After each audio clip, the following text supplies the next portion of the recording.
You probably think you know the internet, right? It's where we all work, hang out, learn things. But what if I told you that whole world you see every day is just the tip of the iceberg? Yeah, underneath it all, there's this hidden anonymous world. And today we are going deep, using the data to really understand what's going on in the dark web. So, what's actually down there in the digital shadows? The name itself, dark web, sounds pretty intense, maybe even a little scary. But the reality is way more complex than that. To get it, you first have to see the map of the entire digital universe. Okay, and this visual really puts it all into perspective. The internet we all use, Google, social media, news sites, that's the surface web. And get this, it's only about 10% of the whole thing. A whopping 90% is the deep web. Now, that's not the scary part. That's just all the private stuff. Your online banking, your email inbox, anything behind a password. And then, tucked away in a corner, you have the dark web. A tiny, almost invisible fraction of a fraction, built to be hidden, and you need special software just to knock on the door. All right, so here's our roadmap. First, we're going to try to get a handle on just how big this thing is. Then, we'll look at who's actually using it. After that, we'll break down the kind of stuff you find there. And finally, we'll follow the money and look at its wild economy. First up, sizing up the shadows. And this is where we hit the central paradox of the dark web.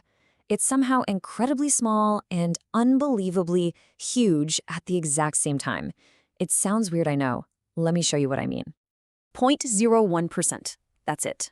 As a piece of the entire internet pie, the dark web is basically a crumb, a rounding error.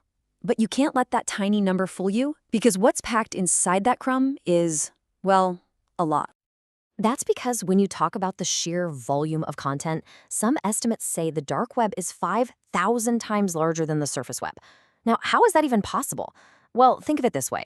The surface web is like a bookstore, with all the books neatly on shelves. The dark web is like the bookstore's massive hidden warehouse out back, just crammed floor to ceiling with dense databases, gigantic files, and mountains of raw information. So how do you even find this hidden warehouse? It's all built on these things called .onion sites. And they're called that because of the layers of encryption protecting users' identities, like the layers of an onion. You can't just type these into Chrome or Safari. Nope. You need special tools like the Tor browser, which bounces your connection through a bunch of random, anonymous servers all over the world, making you almost impossible to trace. And people are flocking to it. The user base is growing like crazy. I mean, just look at this snapshot from early 2025. Daily users jumped from 2 million to over 3 million in just 1 month. So this isn't some quiet, static little corner of the internet. It's a living, breathing network that's expanding fast. Which brings up the question, who are all these people? All right, so who are these millions of users navigating these hidden networks? You might picture hackers in dark basements, but the real picture is a little more surprising. The data gives us some really interesting clues. For starters, the demographic breakdown is, well, it's pretty striking. The user base is overwhelmingly male. We're talking almost 85%. It really makes you wonder, is it the kind of content on there? Or are there other social things going on? Whatever the reason, it gives us a clear snapshot of the community looking for that anonymity. And geographically, the story is just as unexpected. You might think the US or Russia would be at the top of the list, right? But nope, it's Germany, by a lot, with a staggering 2.2 million daily users on the Tor network.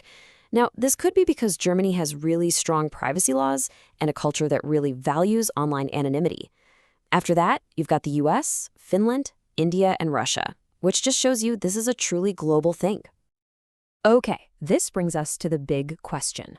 We know how big the dark web is, we have an idea of who's using it, but what are they doing there? Let's peel back those onion layers and look at the content itself. This chart pretty much tells the story. Look at those two biggest slices of the pie, illegal file sharing and leaked data. Together, that's more than half of everything. This is where the dark web gets its bad reputation. It's a massive marketplace for stolen info, credit cards, personal emails, and a total haven for pirated stuff. And right there with them is financial fraud, a big piece of this illicit world. So yeah, let's just put a hard number on it. 60%. 60% of all domains on the dark web are hosting some kind of illegal content. You just can't get around it. The majority of this hidden space is dedicated to stuff that's against the law. But that's not the whole story. Because this is absolutely crucial to understand. A solid 10% is used for legitimate news and media, for journalists living under oppressive regimes, for human rights activists, for whistleblowers. The anonymity of the dark web isn't a tool for crime. It's a lifeline. It's the only way they can communicate safely when they know someone is always watching. And here's a wild little fact. Even though the user base is from all over the world, the dark web pretty much speaks one language. Over 83% of the sites are in English. Kind of shows you how global both the good and the bad activities really are. Now, all of this activity, the legal and the illegal, it's all powered by a completely unique financial system that lives in the shadows. So for our last section, let's follow that untraceable money that makes the dark web economy go round. 98%. Just think about that. That's how many transactions on the dark web use Bitcoin or some other cryptocurrency. It's not just a payment option, it's the absolute lifeblood of the entire economy. And why? Because crypto gives you that layer of anonymity. It's not directly tied to your real name or your bank account like a credit card is, which makes it the perfect way to buy and sell things you want to keep hidden. So what is all this crypto buying? Well, the data points a huge blinking arrow at one thing above all else: identity theft. It makes up over 2/3 of all the illicit activity that's monitored. This is where all those giant data leaks we talked about get turned into cold, hard cash. Your personal info, your passwords, that's the raw material for the dark web's biggest criminal business. And if you want to grasp just how massive this problem is, just listen to this. It's estimated that about 80% of all email data has been leaked onto the dark web. That is an insane amount of our personal and professional lives just sitting on databases, being bought and sold on these hidden markets. But the legitimate world is not just sitting back and watching this happen. There's a whole booming industry built around fighting back. You've got these companies that specialize in dark web intelligence, and their whole job is to monitor these networks for threats, look for their clients' stolen data, and track criminals. That market was worth over $500 million in 2023, and it's set to explode to almost $3 billion by 2032.